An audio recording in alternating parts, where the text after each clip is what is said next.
Hey guys, it's Thomas here and Brian for another edition of the React series where I get to look at all of your awesome aquariums and give you my general thoughts, praise if you're doing well, and critical feedback to kind of help you improve on your hobby if I think you can use some. Yes. So we've gotten a ton of submissions. We're well past 400. And we're doing everything we can. I know you guys are super excited for us and specifically me to look at all your tanks, but we're doing it in order from when we got them. We'll eventually get to your tank, I promise. I know it's taking a while, but it's just because you guys have been so awesome about sending us submissions to look at. I don't want to drone on too long and get right into looking at those sweet tanks. So Brian, do you have some sweet tanks for me to look at? I do. It's important to know anyone watching this who hasn't seen this before, he's never seen any of these before. Nope. This is a legit React series where you are reacting for the very first time to something you're seeing. So with that said, we're going to move to Juban. I hope I'm saying that. Juban? Is it a soft Juban? I don't know. Juban. We'll say Juban. He says, or she says, this is a 55-gallon tank with 4 zebra danios, 10 Dalmatian molly, 2 angelfish, 18 guppies, 3 Mickey Mouse platies, and 10 sunburst platies. I do plan on adding about 10 shrimps, Otto, gold gourami, a bristlenose pleco, corridors, and hopefully about 11 or so neon tetras. I need your thoughts on this. Any tips is appreciated. I have another tank which is pending because I don't have an appropriate size tank. Hope to hear from you. Best regards, Juban or Juban. Well, the first thing that caught my eye was your background. It's an interesting one. I don't think I've seen that one before. It kind of makes it look like your tank is on the bottom of a river and you can kind of see just like off into the distance, like it's giving you a horizon. So the tank appears to have some interesting depth front to back. So your fish look great. I can't tell if you're all live plants or some live, some plastic. It's honestly pretty tough to tell sometimes. I'm going to assume that they're all live because I can tell for sure that some of them are live plants. So I'm going to assume they're all live plants. They all look good. I don't see any algae on them to speak of. They look like they're all growing, provided you haven't just added them all.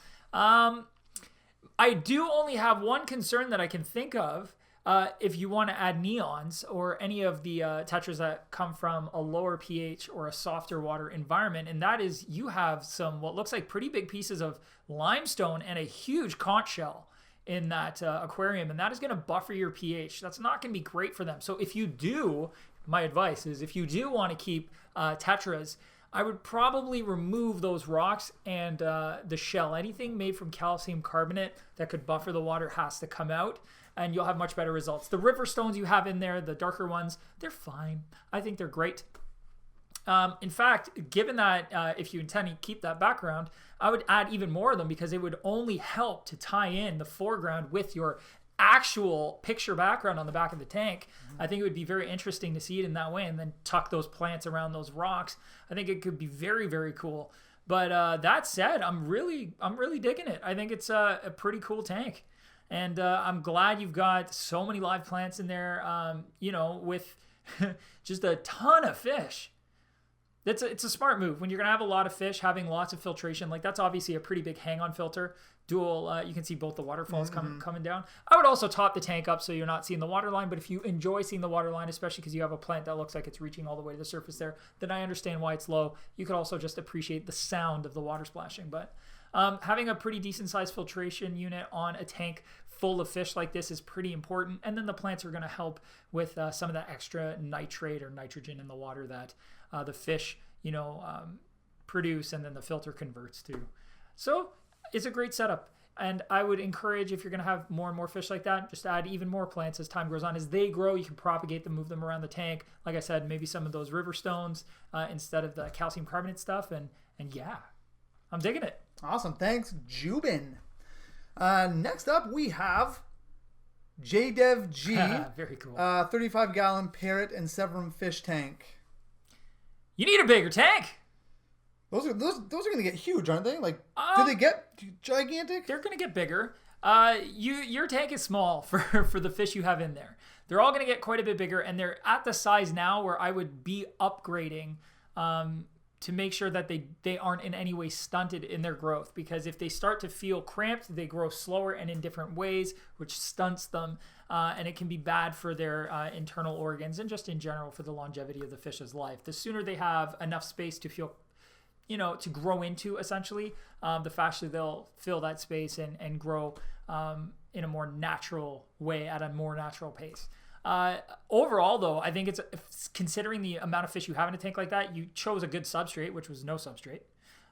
It makes it easy to see the waste. It makes it easy to direct the waste to the filter with the use of a power head on the bottom of the tank, or just simply seeing the waste and being able to suck it out.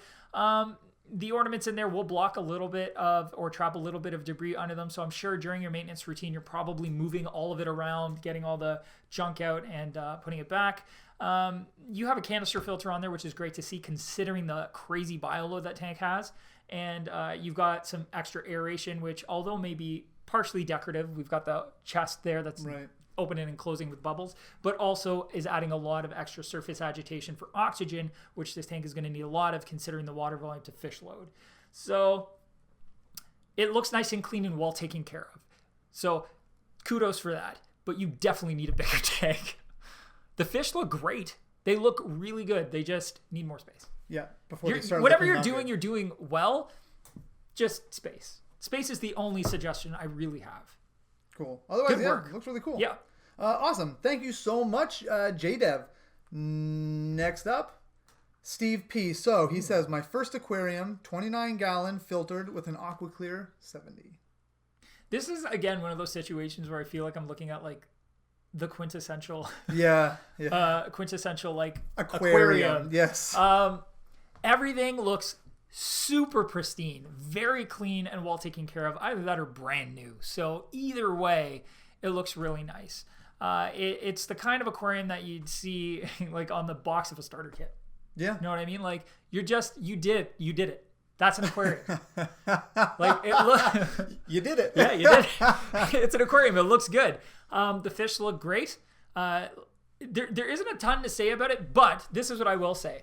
Right now, you're spacing out all of your ornaments in the front of the tank very evenly with the bridge dead center. So you've created, for, how can I say it, like a lack of interest visually, because everything's very precise in where it should be. It really helps emphasize that it's artificial. Like Yes. it looks placed Yes. rather than a more natural sort of. The plants in the back kind of they go against it a little bit, only because the purple plants are kind of just a little bit left justified, but they're still pretty central, especially with the bridge right there. So what I would suggest is try playing around with where the plants sit and where the ornaments sit, and try to follow that rule of thirds where you're creating some negative space and you're creating an imbalance. So one side of the tank is visually heavier than the other side. Yes. And that will help add a little bit more interest when you're looking at the tank. It'll seem a little bit more happenstance and like it just kind of grew that way, or the car fell into the tank that way. Yeah. Very bad driving. To see The bridge even fell in. Like, what's wrong with this town?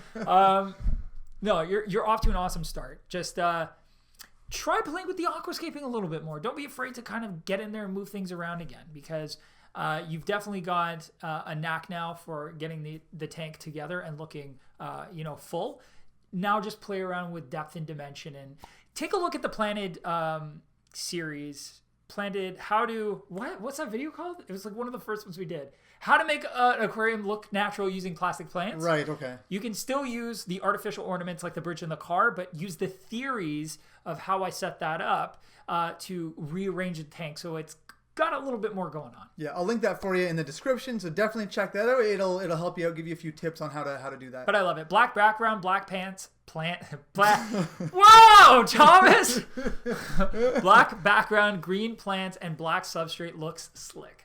Pops. It just pops. And I do really like that you added that purple in there, because it does add just a little bit. Oh yeah. Something extra. Yeah, it looks great. I love the black substrate, the black everything, and then just those green and purples. Bam! It really throws it out there, right? Yeah. In your face. Cool. Steve, thanks, man. All right, moving on to Kevin H. Now he says, this is my 55-gallon community. It has guppies, platies, angelfish, bristlenose plecos, gouramis, silver mountain minnows, etc. I love the etc. Hey, sometimes you just don't have time to listen. Yeah, you get the point. Love your new format and all the good information you give. Awesome. I'm about to build Shelly's tank, 20 long, Nice. For multis. Would love to see a video on those. Thanks, guys. There you go. One day, yeah, we'll One have day. to do that. I love it. I like tanks. Ever tell you that? I like tanks a lot. I didn't know that. I think we have a mixture, and I could be wrong, but I think we have a mixture of plastic and real plants. I'm almost positive. I think that's what I'm looking at. Despite, like, if we imagine that the real plant's not there and it's just a plastic plant and fake stuff scape, it's excellent. The stump in the middle is a little odd placement just because it's very exactly in the middle, but beyond that, it's really, really well done. I like it a lot. I love the driftwood with the huge hole on it, kind of leaned over on its side on the left side of the tank, and how you've got the tallest plants on the very ends of the tank. So we've got that huge artificial, I'm pretty sure it's artificial, correct me if I'm wrong, but artificial corkscrew valve, and then beside it we've got some like Bacopa or Ludwigia type plastic plants that are kind of sloping down a bit. They're speckled with a little bit of red, but then if you look on the opposite side of the tank, the tallest plant isn't green, Right. it's red, almost completely red, and then some shorter green plants beside it. So you've almost done exactly kind of what I would have done and what I described in that video I had mentioned earlier. I love the fact that you have the carpeting plant, plastic plant kind of tucked around in the bottom. It's more heavily densely tucked in on the left side and a little bit more sparsely spread out on the right side of the tank, which again just adds that. It feels like it started growing on the left side and has been slowly creeping out. The skull. And is that a spoon or a fork? It looks like a utensil of some sort. Is there a utensil in your tank? I could be wrong. Maybe comment it's and let us know. Maybe it's a thermometer that fell. No, the thermometer's up there. Yeah. If you have it in there, why do you have it in there? It's an interesting choice. Hey man, if it's stainless steel and Fell it's in, not he's gonna, like, it's not a saltwater tank, so I'm not particularly worried about it. But He's eating cereal over the tank. fell maybe in, and just the decided to person leave it. was eating gravel and then perished. Hey, yeah, maybe. Don't eat gravel. But before he did, he stuck the spoon into the... Just as he's expiring. No, it's awesome. The community of fish looks great. I do like the angels in there. They look really nice with a mix of tetras and stuff. It's cool. The only potential aggression I could see in the future is maybe with the angels and the gouramis. Angels can be a little bit territorial, especially as they mature and get ready to start, showing off to Doing the the opposite sex. Yeah, then they can get a little bit nasty and they may start pestering the other angel-esque fish in the tank. But yeah, no, I'm digging it. You know what I dislike, and it's not anything about this tank specifically. I've seen it in a few different tanks, and I've just personally never liked it. And it's not your fault. I don't like the heaters, the red light on the heater. That's just like there, like bam, like my eye goes to that right away. And it's, again, not your fault. I know that just comes on the heaters. I've seen it on different tanks before. Never been. It makes it, for me, it looks like the Terminator. I was just gonna say the Terminator's staring Dun at dun you. dun dun dun. I'm like, oh my god! I've got to kill you. Yeah. It's that's what I think when I see it. It's just like this whole beautiful green natural tank, and then like this red light staring back at you. Again, not your fault. We can fix that. You've got a power head or internal filter on the far left side of the tank. Move it slightly towards the front of the tank, just enough to sneak the heater in behind it. It's going to be pulling in water from around the heater and shooting it down the other end of the tank, so you don't have to worry about the heater being in the center of the tank to prevent that temperature difference. It's going to prevent the temperature difference by shooting the water, and that way the actual power head is blocking that light on the heater, and then Brian won't dislike it so much. I mean, the tank looks great. It has a function. So the reason you want the pilot light on the heater is so you know it's working. Yes, I get the function, and like I said, I've seen it. Like some of the tanks around the office, we've shot videos on. And I'm just like, oh, like that's such. I get the function of it, but it just makes it look.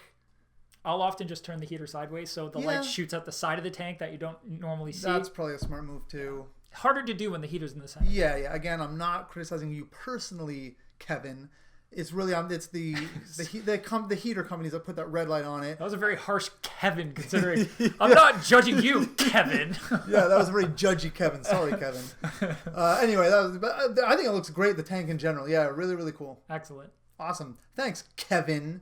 All right, next up, we are moving on to Leah. Nice. So here's a pic of my 60-gallon. Whoa!